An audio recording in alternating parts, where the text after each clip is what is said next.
യഹൂദ രാജാവായിരുന്ന ആസയുടെയും അസൂബയുടെയും മകനായാണ് യഹോശാഫാത്ത് ജനിക്കുന്നത്. ആസയുടെ മരണശേഷം യഹൂദയിൽ രാജാവായി സ്ഥാനമേൽക്കുമ്പോൾ യഹോശാഫാത്തിന് വയസ്സ് 35 ആയിരുന്നു. 25 വർഷം യെരുശലേം ആസ്ഥാനമാക്കി അദ്ദേഹം യഹൂദയെ ഭരിച്ചു. ആസ എന്ന തൻ്റെ പിതാവിനോടൊപ്പം കിടപിടിക്കുന്ന ഭരണ സാമർത്ഥ്യം യഹോശാഫാത്ത് തെളിയിച്ചു. ആസ ദൈവാശ്രയത്തിൽ ജീവിച്ച ആദ്യകാലങ്ങളെ പോലെ ഒട്ടുമിക്ക സമയങ്ങളിലും ജീവിക്കുവാൻ യഹോശാഫാത്തിന് സാധിച്ചു. തൻ്റെ രാജ്യത്തിൻ്റെ അതിർത്തി പ്രദേശങ്ങളും ആസ സമ്പാദിച്ച പട്ടണങ്ങളും സംരക്ഷിക്കുവാനും പാലിക്കുവാനും യഹോശാഫാത്ത് വ്യഗ്രത കാണിച്ചു. ഇസ്രയേൽ പിന്തുടർന്നു വന്ന ആചാരങ്ങളിൽ തട്ടി വീഴാതെ ദൈവകൽപ്പനയ്ക്ക് പ്രാധാന്യം നൽകുവാൻ യഹോശാഫാത്തിന് സാധിച്ചു. ദൈവ വഴികൾ തികവുള്ളതെന്ന് മനസ്സിലാക്കിയ യഹോശാഫാത്ത് പൂജാഗിരികളെയും അശേര പ്രതിഷ്ഠകളെയും നീക്കിക്കളഞ്ഞു. രാജ്യ പുരോഗതിക്കായി യത്നിക്കുമ്പോൾ തന്നെ ദൈവ വിഷയത്തിന് 1-ാം സ്ഥാനം നൽകുവാൻ അവൻ മറന്നില്ല. സ്ഥാനമേറ്റ 3-ാം വർഷം തന്നെ യഹൂദയിലെ എല്ലാ നഗരങ്ങളിലും ഉപദേശിപ്പാനായിട്ട് ലേവ്യരെയും പുരോഹിതന്മാരെയും അയച്ചു. ന്യായപ്രമാണ പുസ്തകവുമായി നഗരങ്ങളിലെല്ലാം പരസ്യയോഗങ്ങൾ സംഘടിപ്പിച്ചു. ജനത്തെ യഹോവയെങ്കിലേക്ക് മടക്കി വരുത്തുവാൻ ഉപദേശിച്ചു. യഹോവയുടെ പ്രവൃത്തി ഉദാസീനതയോടെ ചെയ്യാതെ ഉത്സാഹത്തോടെ ചെയ്യുവാൻ യഹോശാഫാത്ത് പരിശ്രമിച്ചു. ദൈവത്തോടുള്ള ആലോചന പ്രകാരം തീരുമാനം കൈക്കൊള്ളുന്നതിനാൽ അയൽ രാജ്യങ്ങൾ യുദ്ധത്തിന് വരുന്നതിന് പകരം സമ്മാനങ്ങളും നികുതിയും നൽകി ആദരിച്ചു. രാജ്യസുരക്ഷയ്ക്കായി ആസ എന്ന തന്റെ പിതാവ് നേടിയതിലും ഇരട്ടി സൈനികരെ യഹോശാഫാത്ത് സമ്പാദിച്ചു. പണവും പ്രശസ്തിയും വർദ്ധിക്കുന്നതിനനുസരിച്ച് ഒട്ടുമിക്കവർക്കും സംഭവിക്കുന്നത് പോലെ ചില അബദ്ധങ്ങളിൽ യഹോശാഫാത്തും ചെന്നുപെട്ടു. ഇസ്രയേലിന്റെ ചരിത്രത്തിൽ സകലവിധ ദുഷ്കാര്യങ്ങളിലും ഇടപെട്ടു. ചരിത്രത്തിൽ ഇടം പിടിച്ച രാജാവായിരുന്ന ആഹാബുമായി സംബന്ധം കൂടുവാൻ യഹോശാഫാത്ത് താല്പര്യം കാണിച്ചു.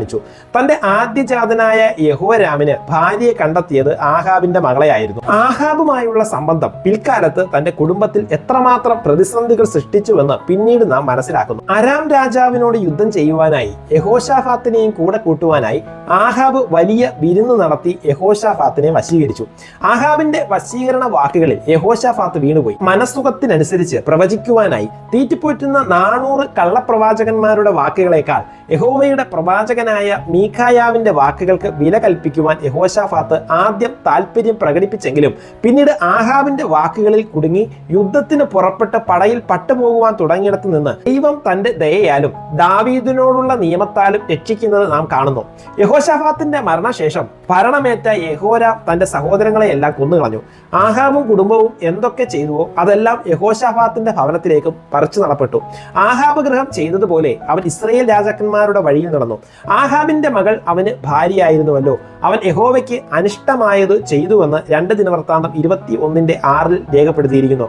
നോക്കൂ പ്രിയമുള്ളവരെ, വിവേചിക്കാതെ ദൈവത്തോട് ആലോചന ചോദിക്കാതെ ബന്ധം സ്ഥാപിച്ചവന്റെ കുടുംബത്തിന്റെ സ്ഥിതിവിശേഷം ഇങ്ങനെയാണ്. പണവും പ്രശസ്തിയും വർദ്ധിക്കുന്നതിനനുസരിച്ച് നമ്മുടെ അന്തസ്സിനൊപ്പിച്ച് സംബന്ധം കൂടുവാൻ ആർക്കും തോന്നിപ്പോകും. ദൈവത്തെ കൂടാതെയുള്ള ഏത് ബന്ധങ്ങളുടെയും പരിണിത ഫലം ദൂരവ്യാപകമായിരിക്കുമെന്ന് യഹോശാഫാത്തിന്റെ തീരുമാനത്തിലൂടെ നാം വായിച്ചറിയുന്നു. ആഹാബും ഇസബേലും ചെയ്തു വന്നിരുന്നത് അതേപടി കണ്ടുപിടിച്ചിരുന്ന മകളാണ് ഇപ്പോൾ യഹൂദിയയിലെ ഭരണ നേതൃത്വം കൈയാളുന്നത്. നാം ബന്ധങ്ങൾ തിരഞ്ഞെടുക്കുമ്പോൾ നമ്മളുമായി ഇടപഴകുവാൻ കൂട്ടുന്നവരെ വിവേചിച്ചറിയുവാനുള്ള മാനുഷിക ബുദ്ധിയല്ല, ഉയരത്തിൽ നിന്നുള്ള പരിജ്ഞാനത്തിനായി നാം പ്രാർത്ഥിക്കുക. വിവാഹ ദിനത്തിൽ വലിയ ആർഭാടം നാട്ടുകാരെയും വീട്ടുകാരെയും കാണിക്കുവാൻ കഴിയുമായിരിക്കും. ആ ഒറ്റ ദിവസം കൊണ്ട് കഴിഞ്ഞു പോകുമെന്ന് നാം മനസ്സിലാക്കുന്നില്ല. പിന്നീട് അങ്ങോട്ടുള്ള തലമുറയെ പോലും ഈ ബന്ധം ശിഥിലമാക്കുന്നതായിരിക്കും നമ്മുടെ തീരുമാനം. ആഹാബുമായിട്ടുള്ള സംബന്ധം പ്രത്യക്ഷതയിൽ എത്ര ലാഭം ഉണ്ടാക്കുമെങ്കിലും ദൈവപ്രസാദമില്ലാത്ത ബന്ധങ്ങൾ നമുക്ക് വേണ്ട എന്ന് പറയുവാൻ നമുക്ക് സാധിക്കട്ടെ. യഹോശാഫാത്ത് ദൈവ വഴിയിൽ കൂടി തന്നെയാണ് ആദ്യകാലങ്ങളിൽ നടന്നിരുന്നത്. പൂജാഗിരികളെയും അശേര പ്രതിഷ്ഠകളെയും നീക്കിക്കളഞ്ഞവനാണ്. പരസ്യയോഗങ്ങൾ നടത്തി ജനത്തെ മടക്കി വരുത്തുവാൻ അക്ഷീണം പ്രയത്നിച്ചവനാണ്. രാജ്യത്തെ ജനങ്ങളുടെ ക്ഷേമത്തിനായി പ്രവർത്തിച്ചവനാണ്. എങ്കിലും യഹോശാഫാത്തിന് ഒരു വേള കാലിടറിപ്പോയി.